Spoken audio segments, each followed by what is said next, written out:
반갑습니다. 대기업에서 재무와 가치를 집중적으로 분석하는 멘토 윤수명입니다. 이번에 할 종목은 대원 강업이고요. 대원 강업 같은 경우에는 자동차 부품, 특히 현가 스프링이랑 스테빌 와이저를 만드는 회사예요. 그 외에도 이제 전기차 쪽으로는 구동모터 쪽으로도 대응을 하려고 미리 준비를 다 한 회사고요. 한마디로 현재 수익성도 잘 뽑고 있고 거기에다가 미래성도 갖춘 회사다라고 말씀을 드리고 싶어요. 하지만 이러한 안정성과 미래성도 결국 그 전방 산업이 탄탄해야지만 향후 미래의 수익을 창출을 할 수가 있습니다. 한마디로 다르게 말을 하면 전방 산업이 그만큼 중요하다는 거죠. 영광업의 전방 산업은 바로 현대차입니다. 근데 지금 미국의 소비가 줄어든다고 하면 현대차의 판매량도 감소를 하게 되거든요. 제가 갑자기 미국의 소비가 줄어들면이라고 전제를 깐 이유는 다름이 아니라 미국의 경제가 침체가 될 확률이 지금 있기 때문이에요. 무조건 미국의 경제가 침체된다고 말을 하는 게 아닙니다. 미국의 경제가 침체될 확률이 보인다라고 말씀드리고 싶어요. 이렇게 미국의 소비가 줄어들게 된다고 하면 현대차의 판매량도 감소를 하게 됩니다. 중요한 것은 이제 미국 연준의 대응이죠. 그래서 미국 연준이 어떻게 대응하는지 말씀을 드릴 거고요. 그리고 저번 시간 때 지금 미국 경제 침체 위험에 대해서 모르시는 분들도 있기 때문에 저번 시간과 마찬가지로 미국의 경제 침체에 대한 우려 부분을 좀 말씀을 드릴게요. 우선은 재무제표를 좀 보고 갈게요. 그 대원 가무 같은 경우에는 2019년도에 9,600억에서 2023년도 1조 1천억까지 늘어났습니다. 2008년도 같은 경우에는 매출액이 600억 정도밖에 안 됐어요. 2008년이랑 비교하면 15년 동안 한 1조 2천억까지 올라갔으니까 거의 한 20배 정도의 성장을 한 회사다. 이렇게 보면 됩니다. 그 이유가 뭐냐면 전방 산업인 현대차에 납품을 하고 나서부터거든요. 지금 대원 강업의 그 회장의 사위가 현대백화점 그룹의 회장입니다. 그래서 현대 계열이랑 좀 많이 잘 엮여가지고 현대차에 납품도 잘했고요. 그리고 현가 스프링 같은 경우에는 국내에서 거의 독점에 가까운 업체입니다. 그 덕분에 현대차에 대한 매출이 늘어남과 동시에 GM 그리고 포드 그리고 카이슬러 같은 외국계 완성차 업체까지 매출을 크게 늘렸어요. 이 덕분에 크게 성장한 회사입니다. 이 부분을 다르게 이야기하면 전방 산업에 있는 매출처들이 탄탄하기 때문에 이렇게 가파른 성장을 할 수 있었다. 그리고 그에 따라서 수익을 잘 낼 수 있었다라고 말씀드리고 싶어요. 그만큼 전방 산업이 중요한 업체가 바로 대원강업입니다. 지금 보고 있는 이 현가 스프링 자동차 그 바퀴에 옆에 달려 있는 거거든요. 자동차가 이제 선회를 하고 직진을 하고 우회전할 때 그 충격이 에너지가 발생을 해요. 그 에너지를 흡수를 해가지고 밖으로 내보내는 역할을 합니다. 스테빌라이저도 마찬가지예요. 범퍼 딱 안에 달려 있거든요. 자동차가 직진을 할 때 자동차가 흔들림이 없이 갈 수 있도록 자체에 안정감을 주는 그런 자동차 부품을 만드는 데가 영강업이기 때문에 전방차인 전방 기업인 자동차 쪽에 문제가 발생을 한다고 한다면 당연히 매출액이 떨어질 수밖에 없습니다. 그래서 지금 전방 산업이 안정화되는 여부를 알아보기 위해서 경제 지표를 보는 거다라고 생각을 해주면 됩니다. 우선 지금 경기 침체가 일어난 이유는 여러 가지가 있습니다. 지금 비농업 고용지수라고 해가지고 비농업이니까 농업을 제외하는 거죠. 미국의 제조업이랑 그리고 미국의 서비스업의 고용 지표를 알려주는 지표예요. 지금 보면 서비스업, 제조업의 고용 상태가 안 좋다는 것을 알 수가 있죠. 여기 더해가지고 지금 미국의 실업률을 보면 미국의 실업률 역시 소폭이지만 상승을 하고 있습니다. 지금 두 개만 보더라도 나오죠. 고용은 줄어들고 있고요. 그리고 실업률은 상승하고 있습니다. 그러면 고용이 줄고 실업률이 상승한다는 말은 노동시장이 안 좋아져서 결국 소비가 줄어들 확률이 높다는 겁니다. 이게 지금 미국의 경기 침체 시그널이거든요. 왜 그러냐면 예시 하나만 드릴게요. 예전에 미국에 08년도 금융위기가 발생을 합니다. 그리고 실업률이 대폭 상승을 하죠. 근데 그 전에 이렇게 소폭 상승하는, 실업률이 소폭 상승하는 시그널을 보여줍니다. 이게 미국의 샤멜 법칙이 있는데, 각각 이야기에서는 3개월치의 평균 실업률이 과거 12개월치의 실업률보다 높다고 하면 경기 침체가 온다는 그런 내용이에요. 하지만 어, 그것도 중요하지만 그냥 제가 봤었을 때는 미국의 그 금융위기가 터지기 전에 고용시장이 안 좋아지고 있는 상태에서 웬만하면 경기 침체가 잘 오고는 했습니다. 그 외에도 신규 실업수당 청구 건수라고 하는데, 이 자료는 미국의 신규 실업수당 청구 건수입니다. 신규 실업수당 청구 건수가 뭐냐면 미국의 한 개인이 이제 일을 하다가 그만둡니다. 실업을 하죠. 그러면 미국의 연방정부 혹은 주정부에게 나 실업했으니까 돈 좀 주세요 하는 겁니다. 지금 그때 금융위기 당시에 이제 이렇게 상승을 하게 됐거든요. 마찬가지로 지금 현재도 미국의 신규 실업수당 청구 건수는 소폭이지만 상승을 하고 있습니다. 전반적으로 보면 미국의 고용 시장이 지금 악화가 되고 있다. 그래서 미국의 경제 침체가 올 것이 아니냐는 우려와 함께 현재 미국의 소비는 실업률 증가나 고용 둔화로 소비 추세는 바뀌고 있다. 이런 말을 하고 이러한 것을 말을 하고 있는 거예요. 추가적으로 보면 지금 미국의 소매 판매 지수를 전년 대비랑 비교를 하는 표를 가지고 왔습니다. 우하향하고 있죠. 지금 보고 있는 소매 판매 지수가 뭐냐면 바로 미국의 소비를 알려주는 선행 지표입니다. 이 소비가 중요한 이유가 뭐냐면 미국의 GDP가 70% 정도가 소비로 이루어져 있거든요. 그렇기 때문에 미국의 소비가 둔화가 된다는 말은 미국의 경제가 안 좋아지고 있고 미국의 경제가 침체되고 있다는 것을 알려주는 지표입니다. 마지막 표이에요. 마지막으로 보여드리고 싶은 게 미국의 미시간 소비자 심리 지수거든요.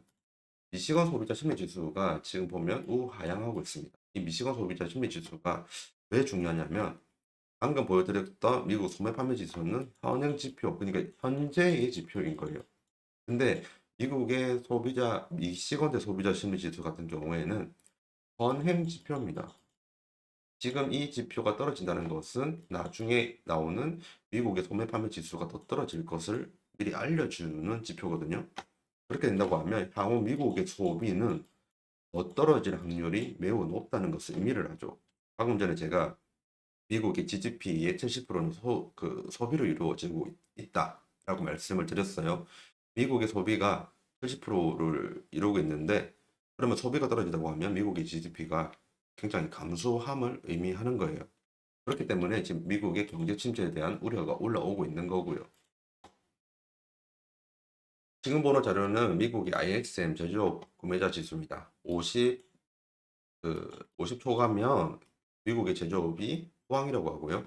그리고 50 미만이면 불황이라고 합니다.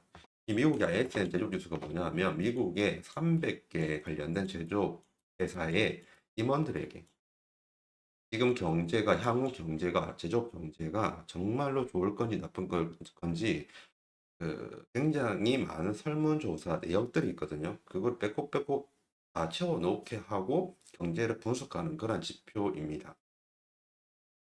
보면 46.8% 나왔죠. 지금 거의 2022년 정도 때부터 2024년 지금 8월까지 지속적으로 50 미만 나왔어요. 딱 한 번만 50 초과를 했었고요. 한마디로 미국의 제조업은 좋지 못합니다. 이걸 왜 보냐면 이 제조업 지수 안에서 신규 주문 건수라고 있습니다. 뉴 오더. 이 신규 주문 건수만 잘 보면 미국의 소비를 예상을 할 수 있거든요. 그래서 중요한 지표예요. 내릴게요. 지금 여러 가지 지표가 있는데 이 중에서 뉴오더, 그러니까 신규 주문 건수만 보면 돼요. 우선적으로 보려면요. 이 뉴오더가 뭐냐면 새로운 주문이죠. 말 그대로. 한마디로 소비자들의 수요가 증가를 해가지고 제조업에 새로운 주문이 들어온다는 겁니다. 그래서 이 신규 주문 건수가 높으면 미국의 소비가 살아난다는 거고요. 이 신규 주문 건수가 낮으면 미국의 소비는 둔화가 된다. 이런 부분을 알려주는 지표입니다. 지금 보면 49.3에서 47.4로 줄어들었죠. 한마디로 미국의 지금 소비의 수요가 줄어들어서 미국의 제조업도 신규 주문 건수 이 수치가 줄어들어서 가동을 안 한다는 말이거든요.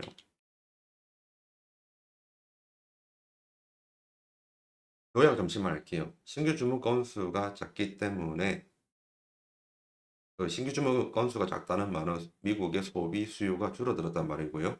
그래서 미국 공장들도 가동을 안 한다. 이것을 의미합니다. 이러한 부분들을 봤었을 때 경기 침체 우려가 될 확률이 매우 높다라고 말씀을 드리고 싶고요. 그에 관련된 기사 하나 보도록 할게요. 지금 이 연준에서 직접적으로 말을 한 게 없어요. 이것을 알겠다.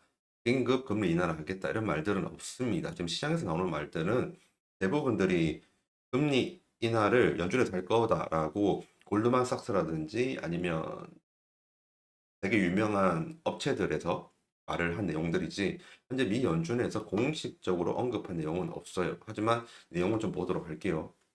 골드만에서 미국 경제 침체 확률이 상향이 되었습니다. 지금 뒷북 논란 파월이라면서 저번에 인플레이션일 때도 인플레이션 급등이 나왔던 것도 일시적이라고 했던 파월이거든요.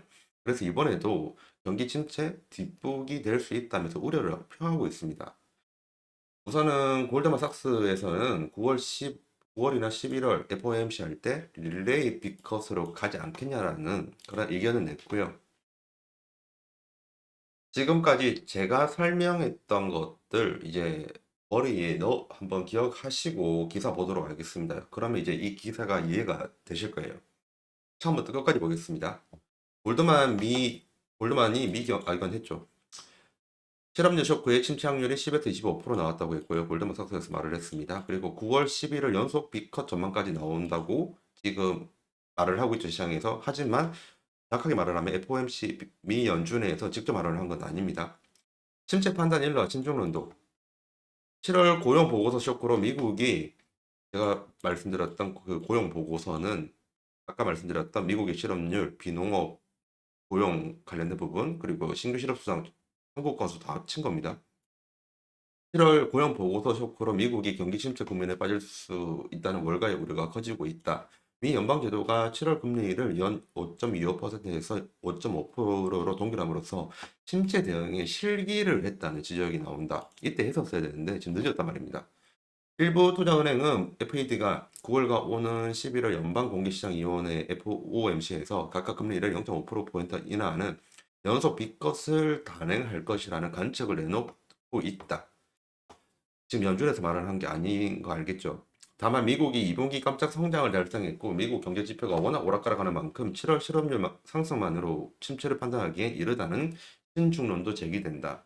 지금 7월 실업률 상승만으로 경제 침체를 논하지 말라 이렇게 말을 하고 있는데 지금 역대적으로 경제 침체가 올 때마다 그 신중론 때문에 그 실기한 게 좀 많았어요. 그래서 골드만삭스 같은 경우에는 미국의 경기 침체를 위험 상향을 했고요. 그리고 골드만삭스는 미국이 내년 경기 침체에 빠질 확률을 종전 15%에서 25% 상향했다. 골드만삭스는 침체 위험이 제한적이라고 보면서도 7월 고용 보고서 발표 이틀 만에 침체 가능성을 10% 올려잡았다.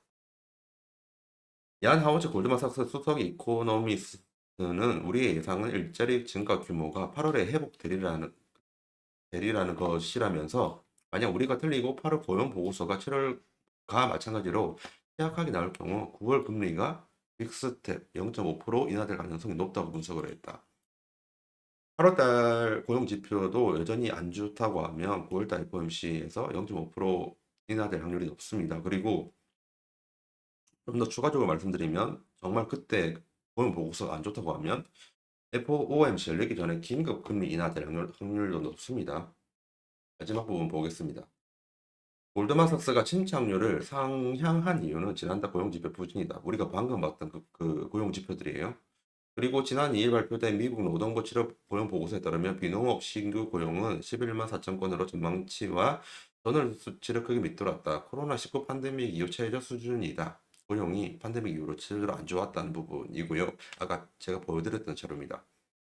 실업률은 전월 4.1% 대비 0.2% 오른 4.3%로 2021년 10월 이후 최고치였다. 2021년 10월 이후로 최고치였답니다. 아까 봤던 그 실업률 수치가요. 그리고 3월 법칙에 따르면 최근 3개월 실업률 평균치가 지난 12개월 최저치보다 0.5포인트 이상 높으면 침체에 진입했다고 볼 수 있는데 실업 실업률이 0.53포인트 높은 것으로 판명되면서 침체 불안이 확산이 된 거죠. 그래서 어저께 급락을 한 겁니다. 지난 1일 공개된 제조업 경기 지표 역시 기름을 끼얹었다. 경기 침체 공포가 커지자 미국 국채금리는 10년물 기준으로 지난 2월 이후 반년 만에 3%대로 수직 낙하했고 뉴욕 증시는 급락했다. 여기까지가 골드만삭스 이야기고요. 이번에 JP모건 좀 보도록 하겠습니다.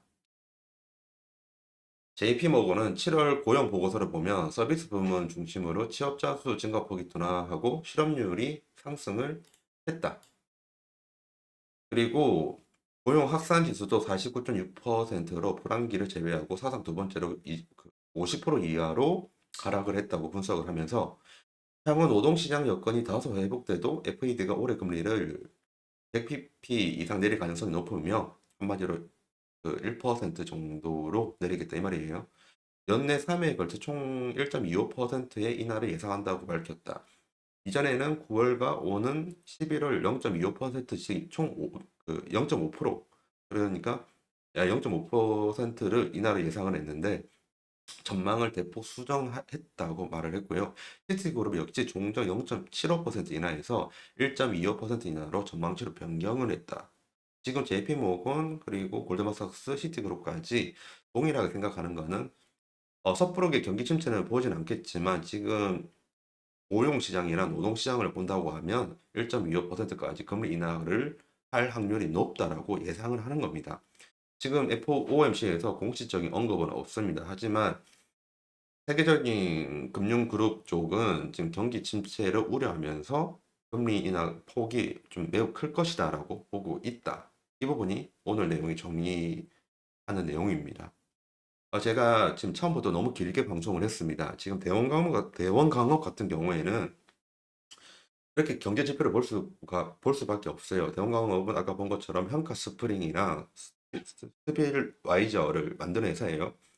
그리고 납품처는 현대차랑 GM 같은 완성차 업체고요. 이런 완성차 업체들은 미국의 경제 침체가 되고 나서 수요가 둔화가 된다고 하면 자동차 판매량이 정말로 많이 떨어집니다. 그렇게 된다고 하면 당연히 대원강업도 지금 그 매출액 반토막 날 확률까지도 나오고요. 그리고 이제 과거에 투자를 했던 설비했던 돈들이 있잖아요. 그 돈들이 손익분기점까지 오는데 시간이 걸릴 확률도 높아집니다. 이런 부분들이 있어가지고 대원강업 같은 그 자동차 1차 벤더나 완성차 1차 벤더나 아니면 자동차의 부품으로 납품하는 회사들은 더 경제 지표를 봐야 될 필요가 있습니다. 그렇기 때문에 자료를 준비해 온 거고요. 지금 미국의 경제 침체 쪽은 확실하다 아니다라고 말씀은 못 드리겠어요. 근데 확률은 확실히 있다라고 말씀은 드릴 수 있겠죠. 그렇기 때문에 경제 지표를 가지고 온 거고요.